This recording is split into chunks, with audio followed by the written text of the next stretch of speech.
Fantastic. I think we're live. Officially, anyway.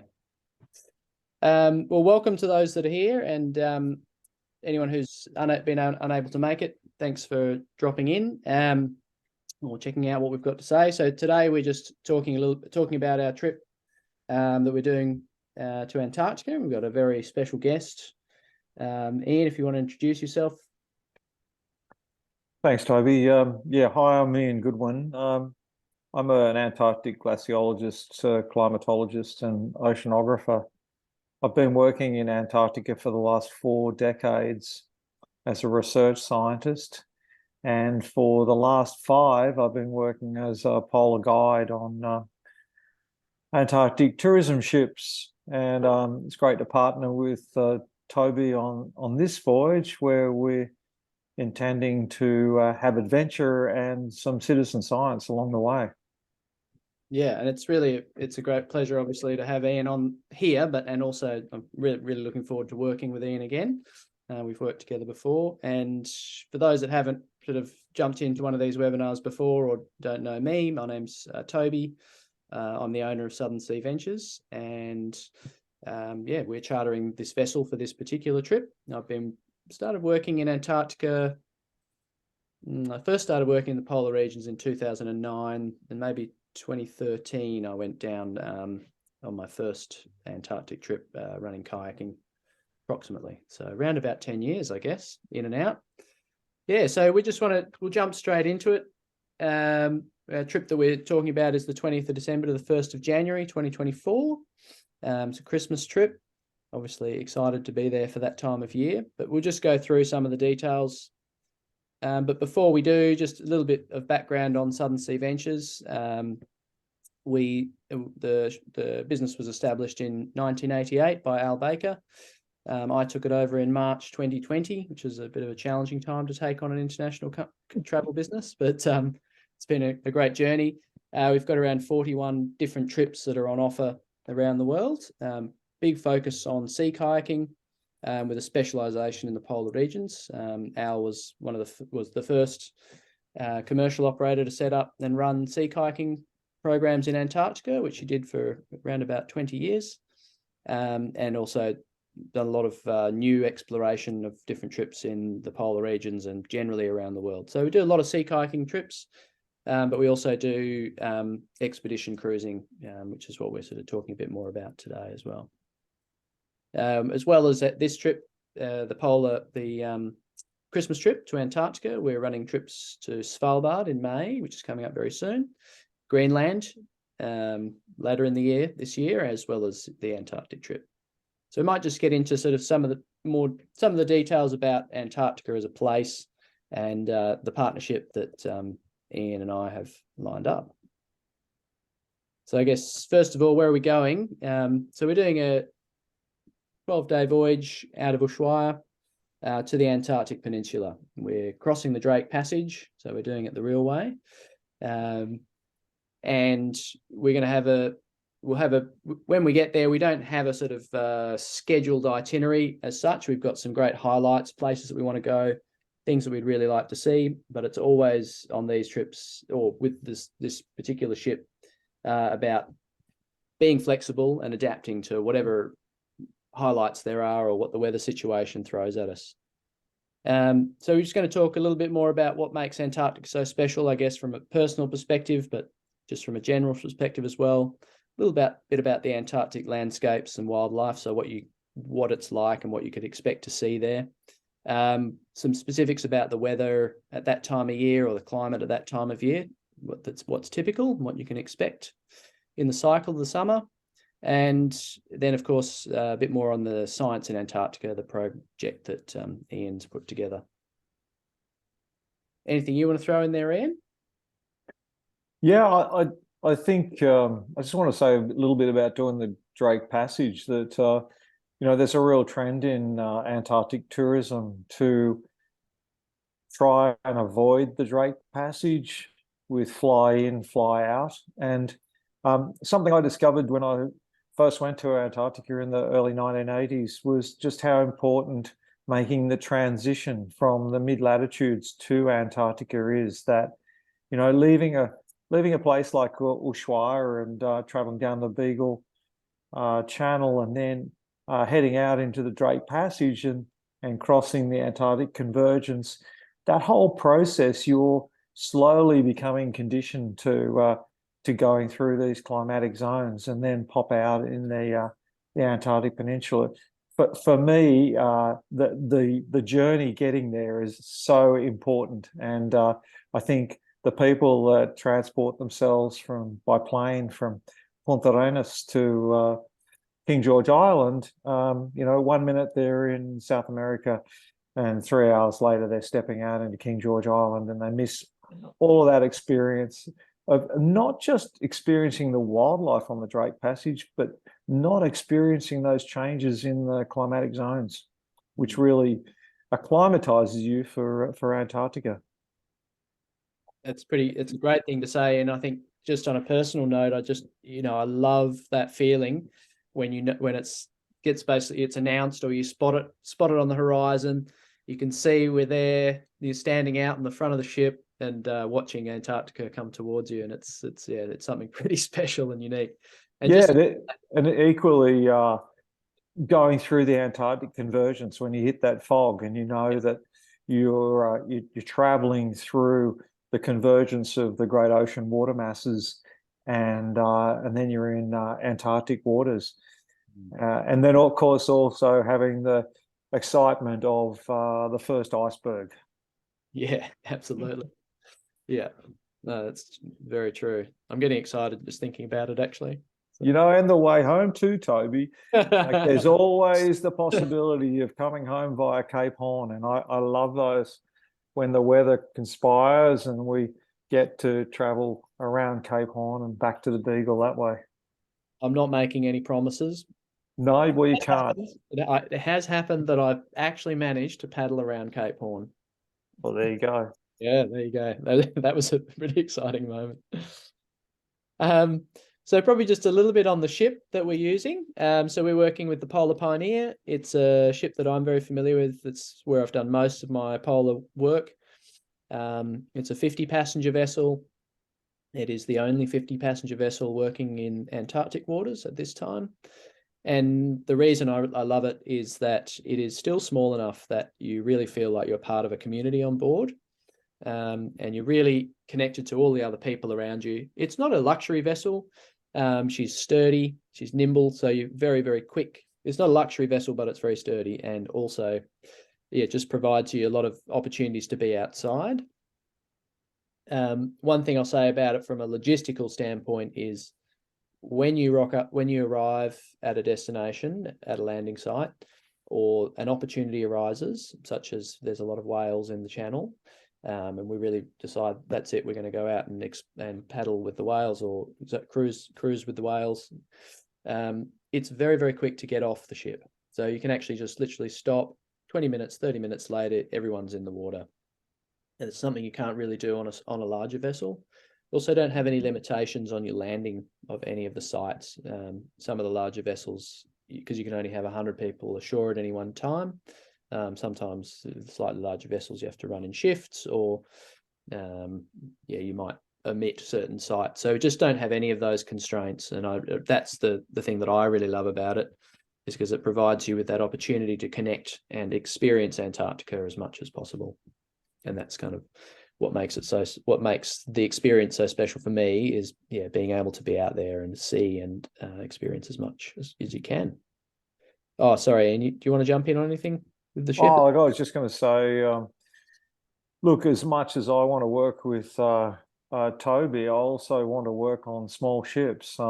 We both have the opportunity to work on much larger and much more luxurious ships, but I've spent most of my career getting to and from Antarctica across the Southern Ocean, and from the old Danish icebreakers like the Nella Dan, the Polar Pioneer has so much character like those ships, and you're so much closer to the action, both the human interaction, but when you're pushing through sea ice, like in the photo here, you're much closer to the water. You can see and get around the ship very easily, but it's also a great platform for the adventure and scientific activities that we want to do, because the ship can be mobilized and moved to different locations very, very quickly. It's really, yeah, old world charm with much more luxury than I'm used to. Yeah. So on that note, we'll flick across to the interior shots. So yeah, so it is an older vessel, but it's been recently refurbished and is going through some more refurbishments at the moment, actually. So it's currently owned by some Scandinavians.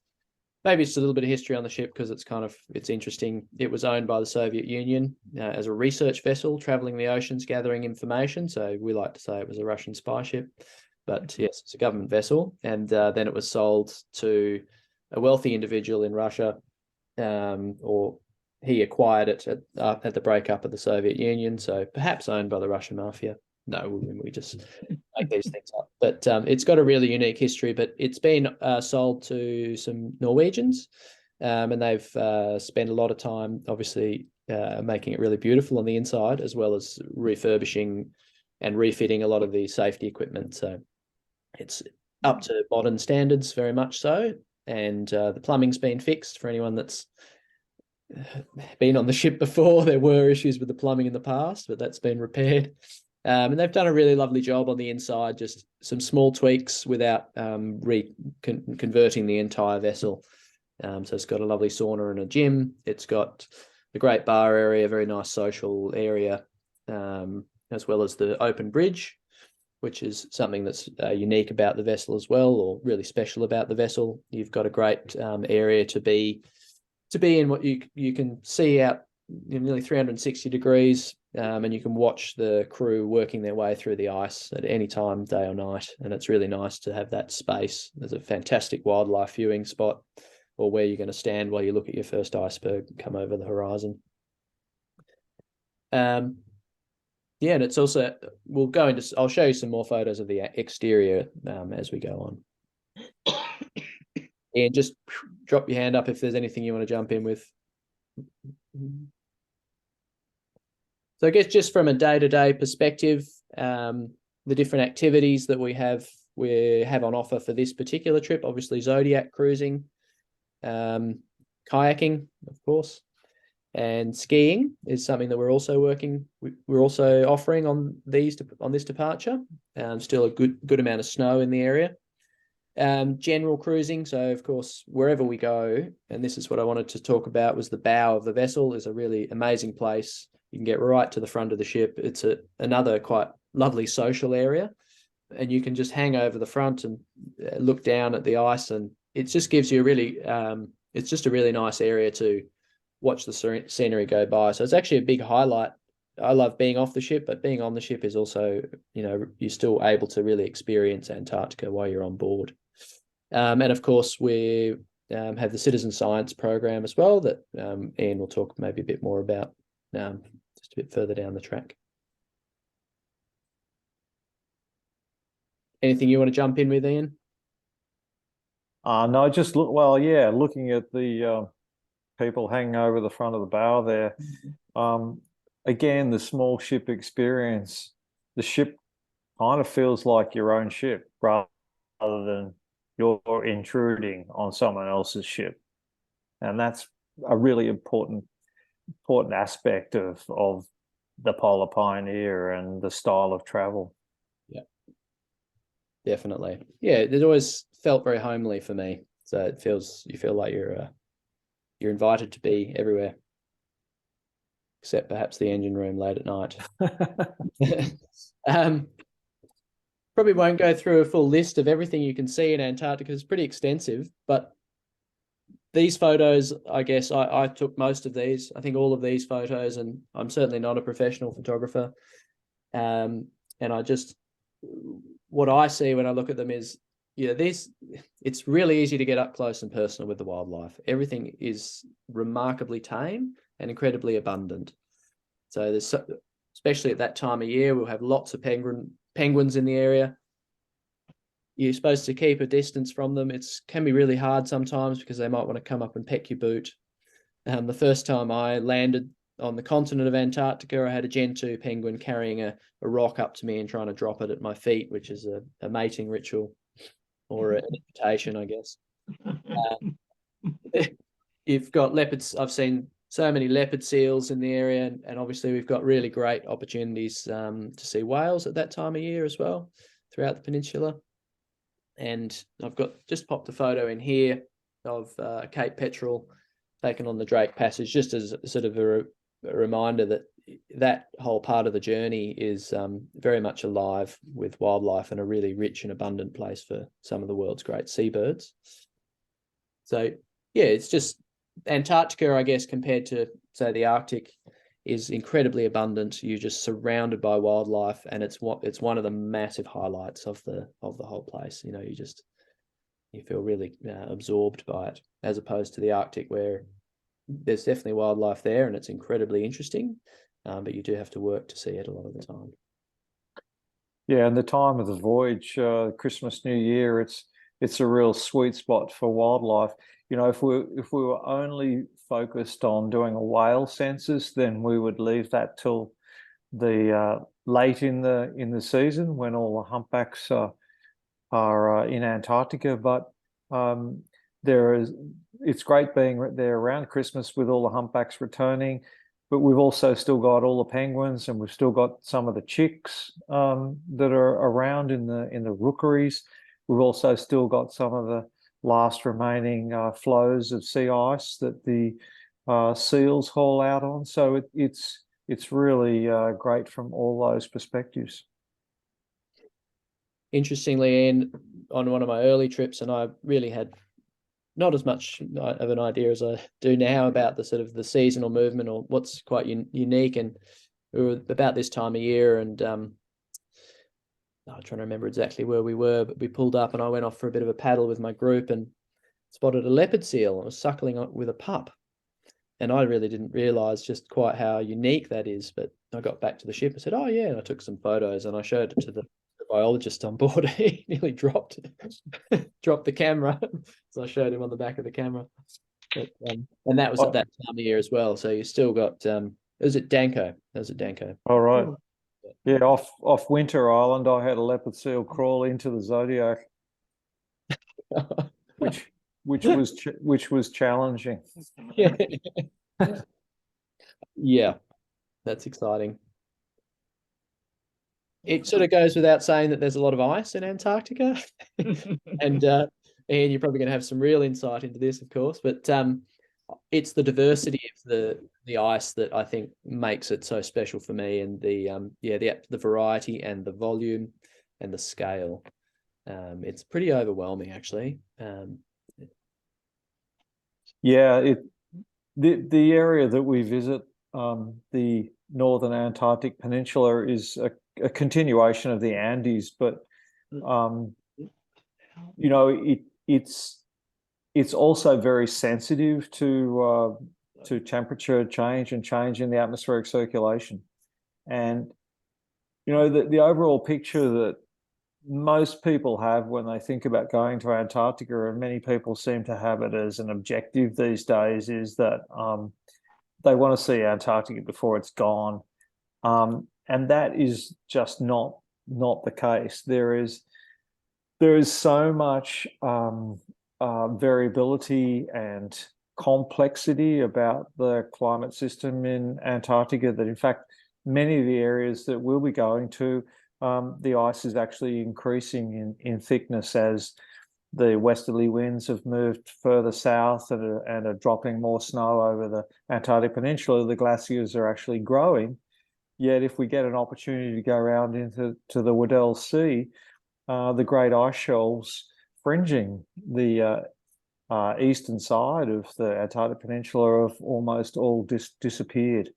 So it's a very complex environment, and it's a very complex response to climate change. But we get to see all of these maritime glaciers terminating at sea level, large and small ice shelves a myriad of different iceberg types that have moved from the Amundsen Sea and also from the Weddell Sea. So it's really a meeting place for different glacial environments. I have to say, I'm really looking forward to being there with you, Ian, just to talk more in depth about those changes and the way that's playing out down there. There's certainly, areas where it's obvious, just even from 10 years of visitation, that there's been a retreat of some glaciers, but it's very complex and very interesting. Yeah. Well, I have a collection of photographs from the Belgian and the French expeditions at the turn of last century. And we go to a lot of the same places, and it's really interesting to look at and compare the whole coast of the Antarctic Peninsula. Of course, the one thing one of the things that's fantastic is it is still a resilient place. So while there is change, there's still great abundance there. So it's interesting to see the different responses, I guess, from the natural environment. Absolutely.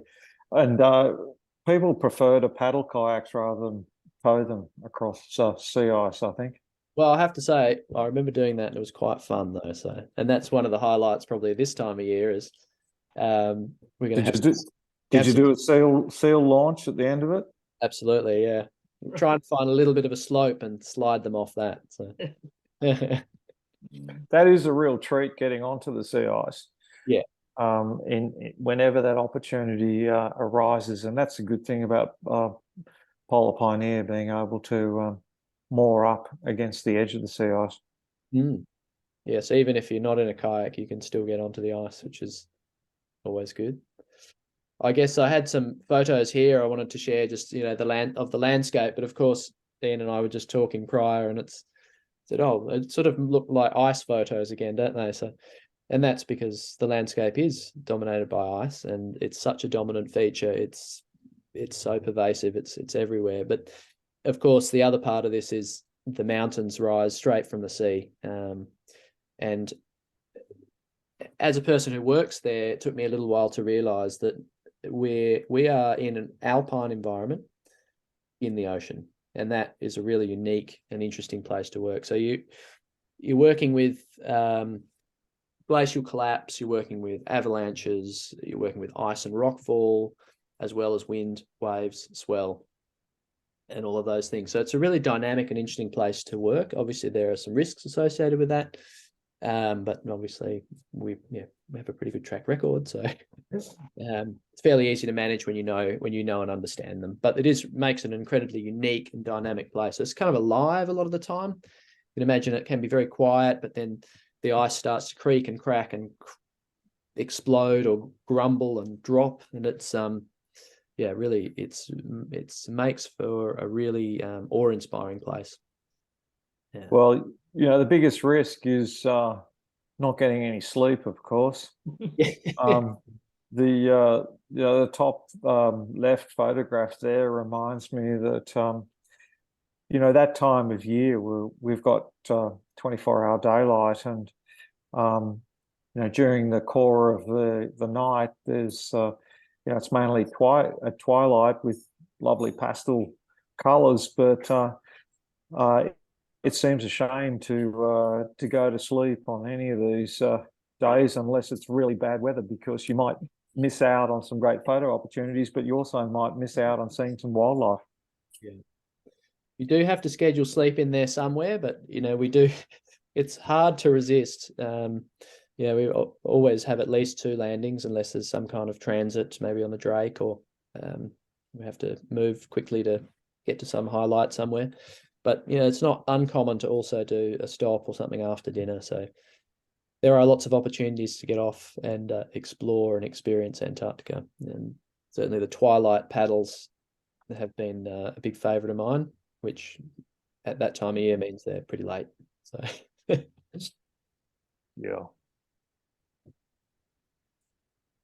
yeah, I'll flick on to the next slide here. probably I would love to hear a bit more from Ian about this, but really just to highlight that there is a long human history in Antarctica. It's I know we think of it as a wilderness, and there's a lot of wildness there, and it is a very wild place. But there have been people there for quite some time, and they have had some impact. And I think, yeah, maybe Ian, you've got good insight into that. Yeah, I mentioned before about the concern with climate change driving tourism.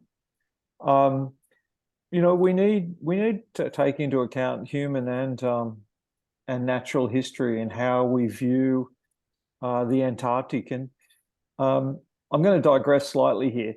That it's only in the recent, I guess, 5 to 10 years that I've become much more conditioned by the wildlife around me. And you're standing in a penguin rookery, for example. We're only on shore for maybe 3 hours in that location, and we're staring at these penguins. They live there, and it's their home.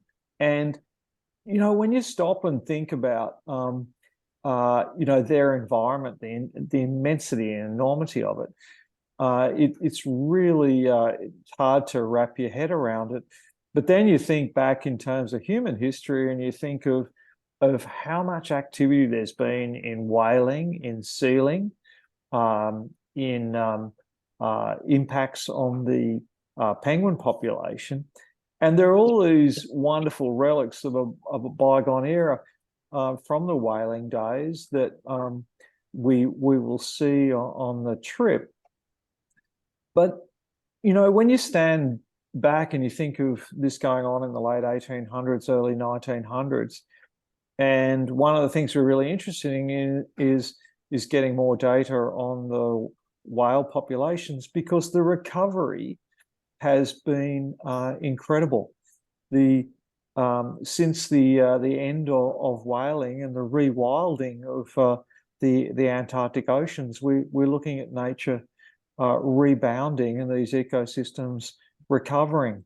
And at the same time, we're also seeing the human impacts on the penguin population, in that as climate warms, the different species of penguins are actually migrating further south along the Antarctic Peninsula and making their rookeries further south. So we've got this complex relationship with the Antarctic environment. On the one hand, we are witnessing the rewilding and recovering of these great ecosystems, but we're also seeing ecosystems shifting.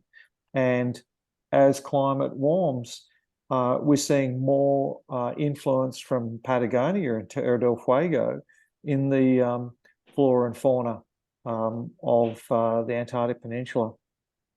So we're really attempting to put all of that, all of our travels, into the context of both the natural and the human history. Yeah, it is quite remarkable to see.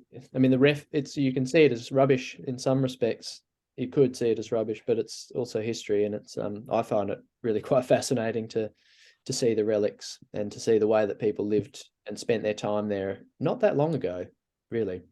And there are, we're at a really interesting point in history where we leave nothing behind, and yet we still have the sort of opportunity to witness the history just past.